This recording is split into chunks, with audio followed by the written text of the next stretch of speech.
many reality-based cooking competition shows which follow a very similar format. Shows like Top Chef and The Great British Cook-Off usually start with a group of 8 to 12 young chefs who are led by these master chefs, and each week are given a competition, a challenge to perform. And at the end of the show, everyone is judged, and there's a winner, of course, and there's a loser. And the loser is usually eliminated, has to leave the show, until you finally get to the last 3 or so, and there is a crowning chef that is appointed. But this past year, Netflix introduced a new competition, which is a little bit different from the previous shows. It's very different, and I think it has made all the difference and has become really kind of a really good show during these difficult times. It's a good pick-me-up. The show is called School of Chocolate, led by world-renowned Chef Amaury Guichon. And each week, Chef Amaury creates these amazing sculptures created entirely out of chocolate. And the aspiring chefs are tasked every week with making their own creations according to the theme that he has set. The difference with this show, though, is that at the end, the one who scored the lowest is not eliminated, does not leave the show, but rather that person gets a one-on-one tutorial with Chef Amaury to help improve and further advance their skills. The whole nature of this show is different. And you can see that Chef Amaury really gets into the whole nature of teaching his students.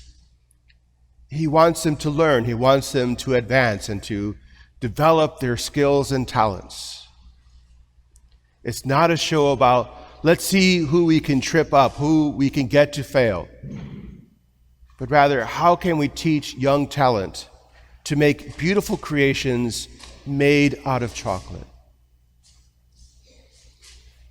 The challenges are still there, don't get me wrong, but the approach is very different. This past year has been filled with more than its fair share of challenges. If you remember, this time last year, things were looking really good for us after a rough first year of the pandemic. We really thought that things were improving, and they were for a while. But quickly after that, things began to move backwards. And this past year has been really difficult, so much so that it's hard for us to perhaps get into the Christmas spirit. We perhaps may be feeling a little tired, a little demoralized, and perhaps more than ever, the story around today's celebration, the story behind the beautiful manger scene that we have here in our church, can become for us something that's hard to relate to, something that we might feel has very little to do with our everyday experiences, especially these past 2 years. But nothing could be further from the truth, my friends.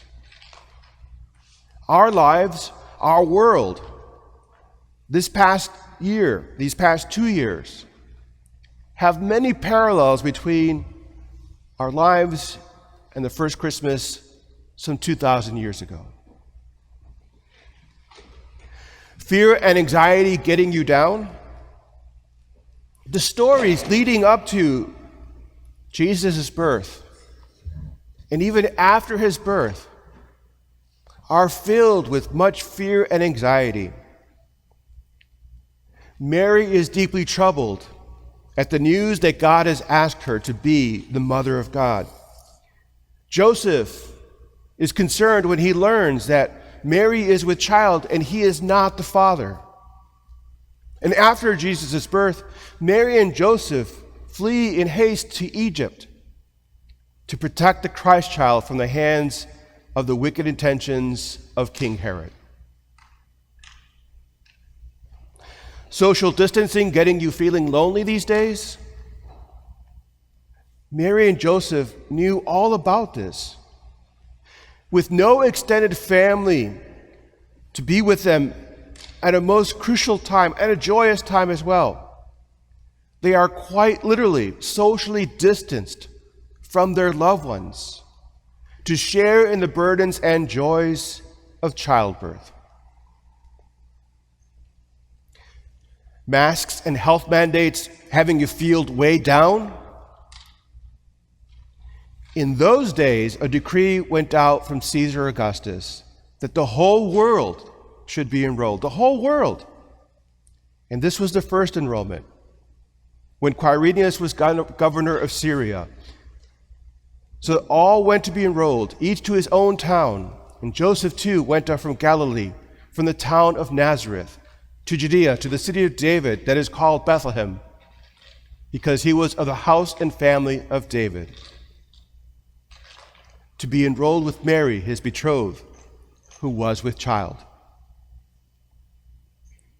Talk about government overreach, that the whole world had to go through this census. And there's 90 miles between Nazareth and Bethlehem. That's a 31-hour trek on foot, probably longer for someone who is with child. And yes, I looked it up in Google Maps. But can you imagine? News and social messaging overwhelming you? Mary, Joseph, the shepherds, the three kings, all of their social media feeds, so to speak, were buzzing with repeated messages from angels, dreams, and stars to lead them on the way to Bethlehem.